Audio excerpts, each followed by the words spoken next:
안녕하세요.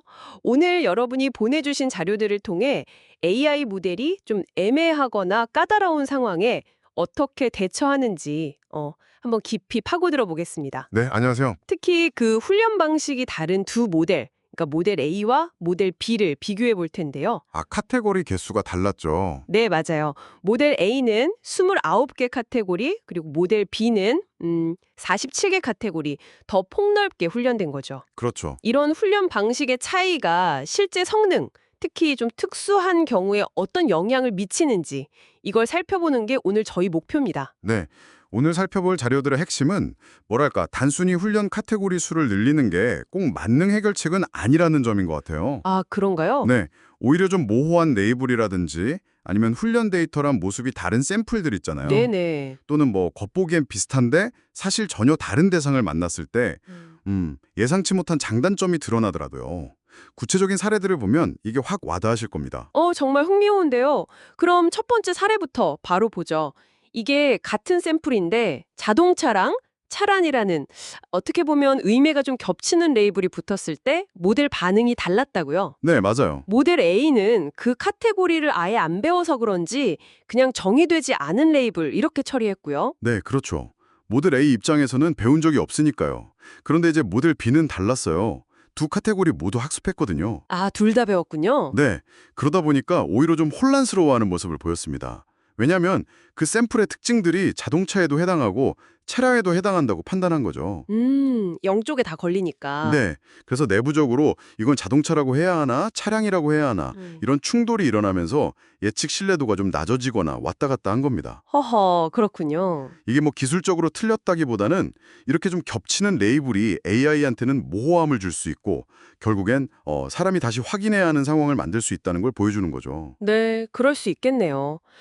겹치는 레이블이 그런 모호함을 만든다면 이번엔 레이블은 같은데 훈련 데이터랑 모습이 좀 다른 경우는 어떨까요? 네. 그것도 재미있는 사례가 있었죠? 두 모델 다 새, 버드 카테고리는 배웠는데 익숙한 모습의 앵무새랑 좀 낯선 펭귄을 보여줬을 때 결과가 달랐다고요. 바로 그 지점이 AI의 기본적인 작동 방식, 그러니까 패턴 매칭의 특성을 잘 보여주는 것 같아요. 패턴 매칭이요? 네. 자료에 따르면 훈련 데이터랑 비슷하게 생긴 앵무새는 두 모델 다 잘 알아봤습니다. 그런데 흥미롭게도 상대적으로 덜 복잡하게 훈련된 모델 A가 약간 더 정확했어요. 오히려 모델 A가요? 네, 익숙한 패턴에 대해서는요. 반면에 훈련 데이터랑 모습이 많이 다른 펭귄의 경우에는 두 모델 다 좀 어려워했습니다. 그렇죠. 펭귄은 좀 특이하게 생겼으니까. 네, 그런데 이때는 더 많은 카테고리로 더 폭넓게 학습한 모델 B가 그나마 조금 더 나은 적응력을 보였다는 겁니다. 아하. 그러니까 모델 A는 익숙한 패턴에 강하고 모델 B는 좀 새로운 형태의 입력에 조금 더 유연하게 대처하는 경향이 있다. 이렇게 볼 수 있는 거죠. 그럼 카테고리가 많은 게 예상치 못한 변화에 대처하는데 어느 정도는 도움이 될 수도 있다. 이런 해석도 가능하겠네요. 네, 그럴 가능성이 있습니다. 하지만 동시에 자료에서 경고하는 부분도 있어요. 어떤 부분이죠? 예를 들어서 새 대신에 코카투, 인꼬 이런 식으로 너무 세분화된 레이블을 쓰면 오히려 AI가 더 혼란스러워할 수도 있다는 거죠. 아, 너무 자세해도 문제군요. 네, 그래서 대안으로 동물 밑에 새, 그 밑에 펭귄이나 앵무새 이런 식으로 계층적인 레이블 구조를 사용하는 게 명확성을 높이는 데 도움이 될 수 있다고 제안하더라고요. 아, 계층 구조. 네, 그게 합리적이겠네요. 정말 중요한 지적입니다. 자, 이제 마지막 사례인데요. 이게 특히 흥미롭더라고요. 네, 물고기양 돌고래 사례죠. 맞습니다.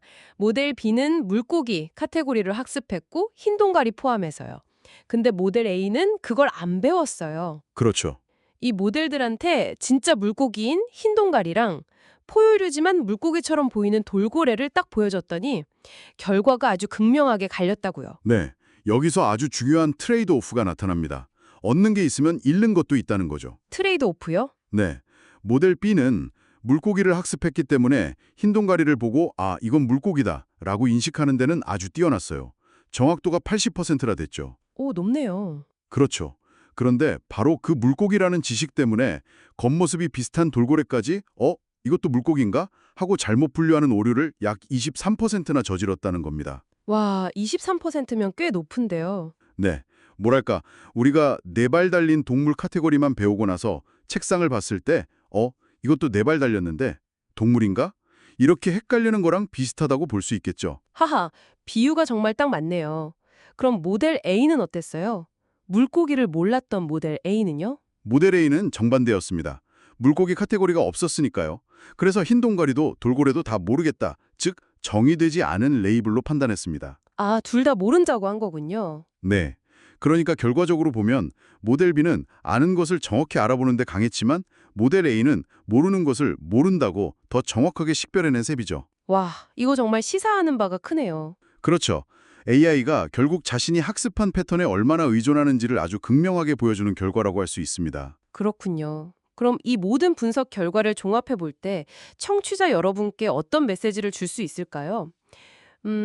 단순히 AI 모델의 데이터나 카테고리를 막 넣는다고 항상 좋은 건 아니다. 이 점은 확실해 보이네요. 네, 분명히 그렇습니다.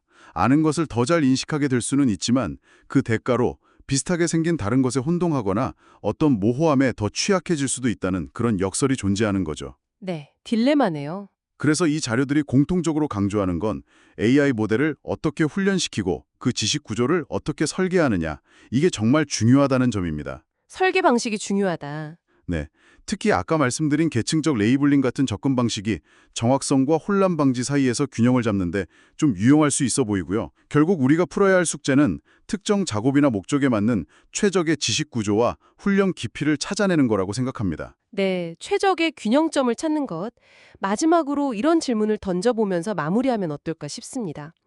AI가 기본적으로는 자기가 학습한 패턴을 인식하는 방식으로 작동하잖아요. 그렇죠. 그렇다면 어떻게 해야 이 시스템이 이미 아는 것에 대해서는 정확하면서도 동시에 정말 새롭거나 예상치 못한 상황을 딱 마주했을 때 자기를 너무 과신하지 않고 좀 신중하면서도 유용한 반응을 보이도록 설계할 수 있을까? 이런 고민이 필요해 보입니다. 네, 아주 중요한 질문입니다. 앞으로 AI를 개발하고 또 활용하는 데 있어서 계속해서 고민해봐야 할 핵심적인 문제라고 생각합니다.